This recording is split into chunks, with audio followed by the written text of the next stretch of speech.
Hi friends, எல்லாருக்கும் வணக்கம். எல்லோரும் எப்படி இருக்கீங்க? எல்லோரும் ரொம்பவே சூப்பராக இருப்பீங்க நம்புகிறோம். நாங்களும் ரொம்பவே நல்லா இருக்கோம்.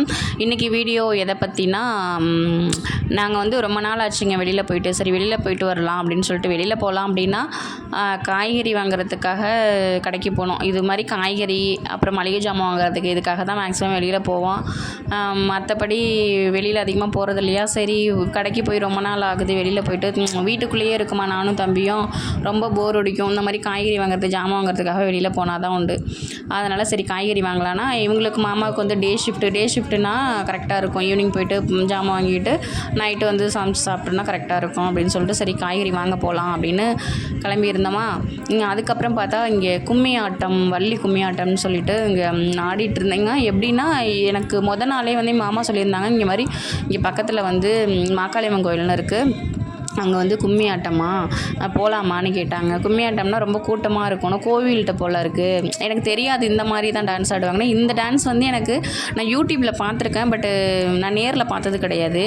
கும்மி ஆட்டங்கிறது வந்து இதுதான் அப்படிங்கிறதே எனக்கு தெரியாது. ஸோ யூடியூப்பில் பார்க்கும்போது எனக்கு டவுட் வரும், இவ்வளோ பேர் ஒன்றாவே டான்ஸ் பண்ணுறாங்களே, இதெல்லாம் எங்கே டான்ஸ் பண்ணுவாங்க அப்படின்லாம் எனக்கு நிறைய டவுட்டு. பட் நேரில் இப்போ தான் நான் ஃபஸ்ட் டைம் பார்க்குறோம், சூப்பராக இருந்துச்சு. அதுக்கப்புறம் நான் போவோம் அப்படின்னு பிளான் சொல்லியிருந்தாங்க. நாள் போகுமா அப்படின்னு கேட்டாங்க. போகும்னு சொல்லியிருந்தேன். அப்புறம் மறுநாள் வந்து கிளம்புறதுக்கு அலுப்பாக இருந்துச்சுன்னு சொல்லிவிட்டு நான் கிளம்பலைங்க. நான் வரல. 5:30 வந்துட்டாங்க வீட்டுக்கு. நான் வரலன்னு சொல்லிட்டேன். அப்புறம் போவேணா அப்படியே குழப்பிக்கிட்டே இருந்தோம்.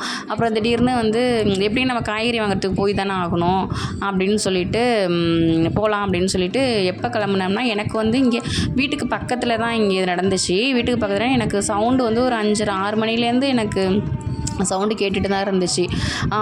நாள் அவங்க சொன்னது எனக்கு ஞாபகம் இல்லை. அதுக்கப்புறம் தான் யோசிச்சு பார்த்தேன், கும்மி ஆட்டம்னா இந்த சவுண்டு கேட்குது, இங்கே தான் போல இருக்குது அப்படின்னு நினச்சிட்டு விட்டுட்டேன். அப்புறம் மாமா வந்து கிளம்ப சொன்னாங்க. அதுக்கப்புறம் குழப்பிக்கிட்டே இருந்துட்டு அப்புறம் கிளம்பிட்டு ஒரு 7:30 மேலே தான் நாங்கள் கிளம்புனோம். கிளம்பி போயிட்டு பார்த்துட்டு இருந்தோம். தம்பி வந்து ஒரு சின்ன மியூசிக் போட்டாலே உடனே எழுந்திரிச்சு டான்ஸ் ஆட ஆரம்பிச்சிருவார்.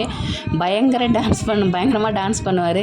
அங்கெல்லாம் பாட்டு பாடிட்டு ஆடவும் இவனால் தாங்கவே முடியல. போயிட்டு எப்படி டான்ஸ் ஆடுறான் பாருங்க. எங்களை பயந்துவிட்டு விழுந்துருவானோ என்னமோன்னு சொல்லிட்டு மாமா போய் சும்மா போய் தூக்கிட்டு வந்தாங்க. பட் எங்களால் கண்ட்ரோல் பண்ணவே முடியல. கையிலே இல்லாமல் சுத்தமாக இறக்கி விட சொல்லிவிட்டு அழுது அதுக்கப்புறம் போயிட்டு அவங்க கூட போயிட்டு நின்றுட்டு ஆடிட்டு இருந்தான். அப்புறம் நிறைய பேர் சொன்னாங்க, பரவாயில்ல நின்னா பரவாயில்ல, டான்ஸ் பண்ணட்டும் விட்டுருங்க அப்படின்னு சொல்லிட்டாங்க. அப்புறம் போயிட்டு டான்ஸ் ஆடிக்கிட்டே இருந்தார். சரி, இவனை நம்மளால் கண்ட்ரோல் பண்ண முடியாது இப்படி இருக்குது அப்படின்னு சொல்லிட்டு தூக்கிட்டு வந்துடலான்ட்டு பார்த்தோம். இருந்தாலும் அவன் கொஞ்சம் ரொம்ப நாளைக்கு அப்புறம் வெளியில் போகிறது அவன் ஜாலியாக. வெளியில் சும்மா கடைக்கு போனாலே அவ்வளோ சந்தோஷமாகிடுவான். இங்கே டான்ஸ்லாம் பண்ணிகிட்ருக்கோம், ரொம்ப ஹாப்பி ஆகிட்டார். சரி கொஞ்சம் நேரம் நிற்கட்டுமே அப்படின்னு சொல்லிட்டு ஒரு 1/2 hourக்கு மேலே நின்று பார்த்துட்டு இருந்தோம். அதுக்கப்புறம் சரி டைம் ஆகிடுச்சு அப்படிங்கிறதுனால வீட்டில் வந்து நைட்டு வீட்டுக்கு வந்து தோசை மாவுலாம் இருந்துச்சு. சரி தோசை ஊற்றி சாப்பிட்டுக்கலாம் அப்படின்னு சொல்லிட்டு தான் நாங்கள் கிளம்புனோமே. அதுக்கப்புறம் இங்கேயே லேட் ஆகிடுச்சா, சரி ஹோட்டல்லையே சாப்பிட்டுப்போம், ஏதாவது ஹோட்டலில் சாப்பிட்டு ரொம்ப நாள் ஆகுது அப்படின்ட்டு சாப்பிட்லான்னு சொல்லிட்டு போயிருந்தோம். சாப்பிட்றது அப்படிங்கிறதும் நாங்கள் ரொம்பலாம் ஆர்டர் பண்ணி சாப்பிட மாட்டோம், எப்போவுமே தான் ஃபஸ்ட்டு ஏதாவது வாங்கி சாப்பிடுவோம். அதுக்கப்புறம் திரும்ப வயிற்றில் இடம் இருந்துச்சு அப்படின்னா எக்ஸ்ட்ரா ஏதாவது சொல்லுவோம். ஃபஸ்ட்டு எடுத்ததையுமே இதையும் ஆர்டர் போட மாட்டோம். காசு தானே வேஸ்ட்டாக போகுது, அந்த விஷயத்துலலாம் பயங்கரமாக சுதாரிப்பாக இருப்போம். அதுக்கப்புறம் சரி என்ன சாப்பிட்லான்ட்டு பிளான் போடவே இல்லை, சும்மா போனோம். அங்கே ஜிடி ஹோட்டல்னு பிரியாணின்னு ஒரு ஹோட்டல், ஜிடி பிரியாணி. அந்த ஹோட்டலுக்கு வந்து தம்பி வயிற்றில் இருக்கும்போது ஃபஸ்ட் டைம் போயிருந்தேன். அதுக்கப்புறம் இடையில போகவே இல்லை. இப்போ வேறு ஹோட்டலுக்கு நான் போயிருக்கேன், அந்த ஹோட்டலுக்கு போகல. சரி போகலான்னு சொல்லிட்டு அதுதான் பக்கமாக இருந்துச்சா, அங்கே போகலான்ட்டு போனால் பக்கத்துலேயே குட்டி பார்க் இருந்துச்சு. தம்பி இதெல்லாம் பார்த்தோன்னா ஜாலியாகிட்டார். சரி எல்லாத்துலேயும் உட்கார வச்சு ஒரு ரவுண்ட் சுற்றுனாங்க. ரொம்ப சந்தோஷமாக இருந்தான் தம்பி, ரொம்ப நாளுக்கு அப்புறம் வெளியில் வந்ததுனால. அதுக்கப்புறம் எல்லாத்துலேயுமே ஒரு ரவுண்டு சுற்றிட்டு அப்படியே சாப்பிட்லாம் அப்படின்ட்டு பிளான். என்ன சாப்பாடுனா ரொம்பலாம் கிடையாது.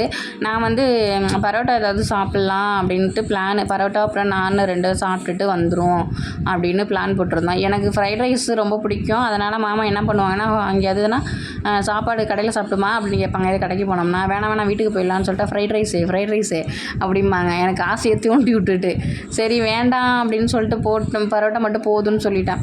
இல்லை ஃப்ரைட் ரைஸ் வாங்கி சாப்பிடுமே அப்படின்னா, சரி அவங்களும் ஆசையாக இருந்திருக்கும் போல இருக்குது, சரி ஆசைப்பட்றாங்கன்னு சொல்லிட்டு வாங்குங்க அப்படின்னு சொல்லிட்டேன். அப்புறம் ஒரு ஃப்ரைட் ரைஸு, அப்புறம் ஒரு செட்டு நான்ஸ் வாங்கினோம். அப்புறம் எங்கே போனாலுமே வந்து க்ரில்லு ஆர்டர் போட்டுருவோம். எப்போவுமே க்ரில்னு எனக்கு பிடிக்கும் ரொம்ப. அதனால் வந்து க்ரில்லு சொன்னோம். க்ரில் எப்படின்னா பெப்பர் க்ரில் சொல்லிட்டோம். ஏன்னா நானுக்கும் சைடிஷ்ஷாக இருக்கும், நம்மளுக்கு இதுவும் சாப்பிட்றதுக்கும் கரெக்டாக இருக்கும் அப்படின்னு சொல்லிட்டு ஒரு ஃப்ரைட் ரைஸு ஒரு செட்டு நானு, அப்புறம் பெப்பர் க்ரில் சிக்கன் 3மே ஆர்டர் போட்டு சாப்பிட்டுட்டு, அப்போயுமே எனக்கு க்ரில்லு வந்து கொஞ்சம் மீந்துடுச்சு. கொஞ்சம் தான் லைட்டாக தான் மீந்துடுச்சு, அந்தளவுக்கு மீறலை. அப்புறம் அப்படியே சாப்பிட்டுட்டு அப்படியே வெளியில் வந்து காய்கறி எல்லாம் வாங்கிட்டு, கடை வந்து க்ளோஸ் பண்ணுற டைம் 10 மணி ஆகிடுச்சு. அப்புறம் கடையில் கொஞ்சம் காய்கறி மட்டும் வாங்கிட்டு அப்படியே வீட்டுக்கு வந்துட்டு பால் காய்ச்சி குடிச்சிட்டு அப்படியே நாங்கள் தூங்கியாச்சு. அவ்வளோதாங்க இந்த வீடியோ பிடிச்சிருந்தா லைக் பண்ணி, ஷேர் பண்ணி, கமெண்ட் பண்ணுங்கள். மறக்காமல் சப்ஸ்கிரைப் பண்ணிவிடுங்க. எங்கள் சேனலுக்கு சப்போர்ட் பண்ணுங்கள். ஓகே, தேங்க்யூ, பாய்.